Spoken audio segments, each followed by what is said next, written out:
The next section is research. We'll have Dr. Corey Bills back, as well as Ms. Alzari Thurn. Alzari Thurn is a research psychologist in the Division of Emergency Medicine at the University of Cape Town in South Africa. She holds a bachelor's degree in health sciences and social services with an honors in psychology. She further holds a master's of psychology degree in research consultation from the University of South Africa. Alzari's master explored the psychological barriers that limit climate-friendly food choices in a South African context. Her main research interests are climate change mitigation and adaptation, behavioral change, and how these factors intersect with global emergency care.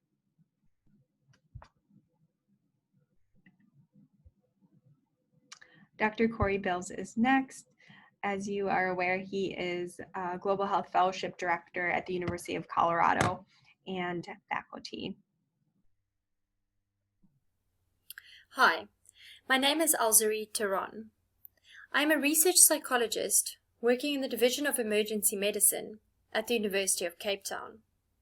Today, I would like to share with you how various psychological processes can limit our climate change response. I'd like to start by asking you what you see when you think about climate change. Perhaps you see a polar bear starving on a melting ice cap in Alaska.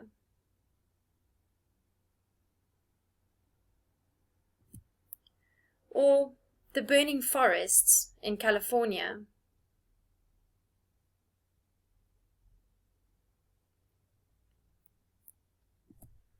Or perhaps the droughts in East Africa. Our perceptions influence what we hear, what we say, and what we do or do not do. Climate change is at the forefront of discussions these days. Climate scientists agree that humans are causing it. Activist groups are going to great lengths to raise awareness, and more do we see how extreme weather patterns cause devastation around the world. In the last year alone, we have witnessed various devastating climate disasters. Cyclone Idai, deadly heat waves in India, Pakistan, and Europe, and flooding in Southeast Asia. Reports indicate that the African continent will be the hardest hit by climate change compared to any other region in the world. Millions of people have already lost their homes, livelihoods, and loved ones as a result of more dangerous and more frequent extreme weather events. Extreme weather events are a consequence of climate change and can result in various health emergencies such as traumatic injuries, heat stress, drowning, increased hunger and malnutrition, and the spread of insect-borne diseases. Emergency medicine, with its focus on urgent medical care, is on the front line of the effects of climate change and will most likely experience an increase in demand for its services due to increased extremity and frequency of extreme weather events. However, despite the devastating effects of climate change, very few of us have adopted climate-friendly behaviors to help mitigate climate change. Think about the polar bear clinging to a melting ice cap hundreds of miles away. Does that motivate you to take your bicycle to work instead of your comfortable car? Do you think that taking your bicycle to work would even make a difference to this global threat? Are your friends taking any climate action? If those around you aren't, then why should you? Big organizations should make the changes. Surely they're more at fault here. Why should hard-working individuals be denied the simple pleasures in life, like flying on foreign holidays? Especially considering that humans may not even be responsible for or able to slow down climate change. These are some of the arguments we use to justify climate inaction. But why are we trying to justify climate inaction when I am sure most of us care about the environment and are genuinely concerned about our future on this planet? Psychologists have long been trying to find the answer to this question in what is often referred to as the knowledge-behavior gap. What happens in the human mind from the time you receive information about climate change to the time you act or you do not act on this information? Professor Robert Gifford from the University of Victoria in Canada suggested that there are around 30 different psychological processes that limit our climate change action. He grouped them into 7 categories that he aptly named the 7 dragons of inaction. They relate to our limited cognitive capacity, the ideologies or lenses through which we see the world, social comparison, our preference to avoid risks and losses, denial or climate change skepticism, mistrust in information sources and in programs that encourage climate-friendly behavior choices, and lastly, the adoption of easy, inexpensive, and insufficient action that precludes more action, known as tokenism. Gifford proposed 3 phases to climate change inaction. First, genuine ignorance about climate change or what action can be taken will undoubtedly limit any action. Then, when an individual is aware of the problem, these psychological processes can interfere with taking action.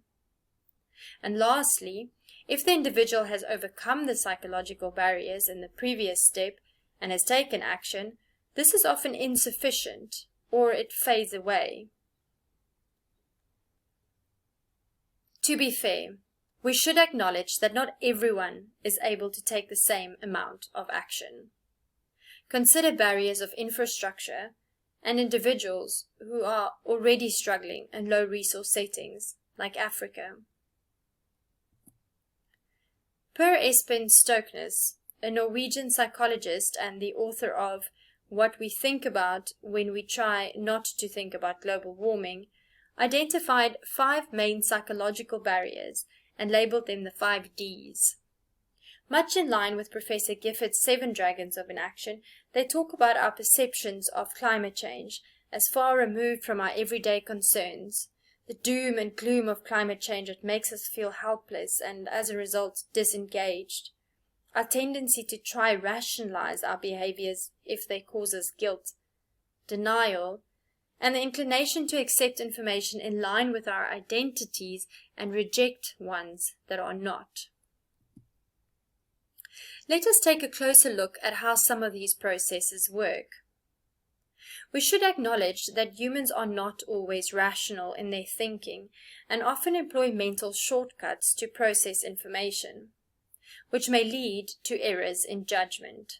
In other words, instead of processing information in a logical, systematic manner, cognition is restricted under certain conditions and judgment is jeopardized as a result. The slow and distant nature of climate change and the amount of information people receive about climate change and people's perceptions of their ability to influence climate change can restrict their cognitive capacity to process climate change information and, as a result, limit their climate change mitigative responses. According to archaeologists, the human mind has not evolved in thousands of years, and we are still, as we were back then, more inclined to be concerned about threats to our immediate environment, exploitable resources, and present time. Thus, the usually distant and slow nature of climate change is making it difficult for us to perceive it as a real threat that requires immediate action. Let's consider COVID-19. COVID-19 is posing an immediate threat to our immediate environment, ourselves, and the people closest to us, and therefore it is much more conceivable to us that it requires immediate action, even though its effects are likely not going to be as devastating as jeopardizing humanity's ability to survive on this planet. This is not to say that we are incapable of responding to climate change, but it does not come naturally to us. In 2018, I conducted a survey with a group of South African adults to measure the extent to which conflicting goals and aspirations, denial, social comparison, and tokenism limited their climate-friendly food choices. Climate-friendly food choices are food choices that are made with the intention to reduce climate change and include adopting a plant-based diet, choosing organically grown foods, not buying more than what we need to consume, and limiting the distance from farm to fork. The results indicated that the two strongest barriers experienced by this group of individuals were conflicting goals and aspirations and denial.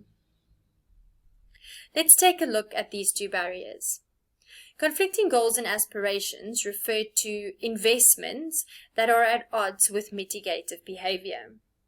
We are reluctant to withdraw from a course of action in which an investment, for example, money, effort, or time was made.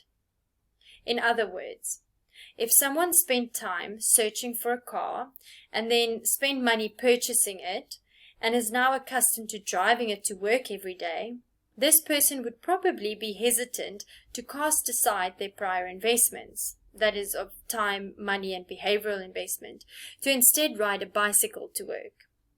Climate change mitigative behaviors often require an individual to cast aside prior investments, to modify behaviors, and to deal with conflicting goals or abandon aspirations.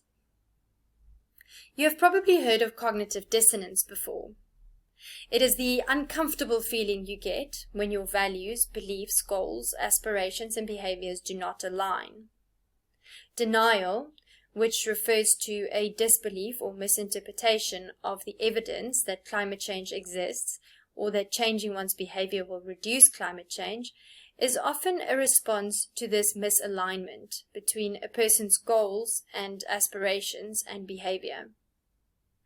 Attempts to reduce the discrepancy can take many forms. In 2016, Sadova and colleagues identified various defense mechanisms that were used by a sample of students who were aware of the environmental impact of their food choices to allow them to continue making food choices that may not be aligned with the knowledge they had. Amongst other things, the students concealed from themselves or repressed information that contradicted their behavior. In other words, they used denial to make the problem go away. Thus, by denying or repressing information about the impact of our choices on climate change, we can proceed with our behaviors in whichever way we see fit. It seems like we are well equipped to distance and doubt ourselves away from climate change, especially if what is expected of us makes our lives a little less comfortable. What we choose to eat, much like our choices about transport, energy use, recycling, and waste, are to a large extent decisions that are made by an individual for that individual. Yes, big organizations should act. But what we must remember is that big organizations are made up of individuals, like me and you. Change should start with us, with me, with you. The message that I want you to take home today is that we should understand the barriers that are placed before us. We should identify them in our thoughts, in the conversations we have with colleagues and friends, the messages we receive over the news and social media, so that we can start to address them, one conversation at a time. Let's change the way we think about climate change. Thank you.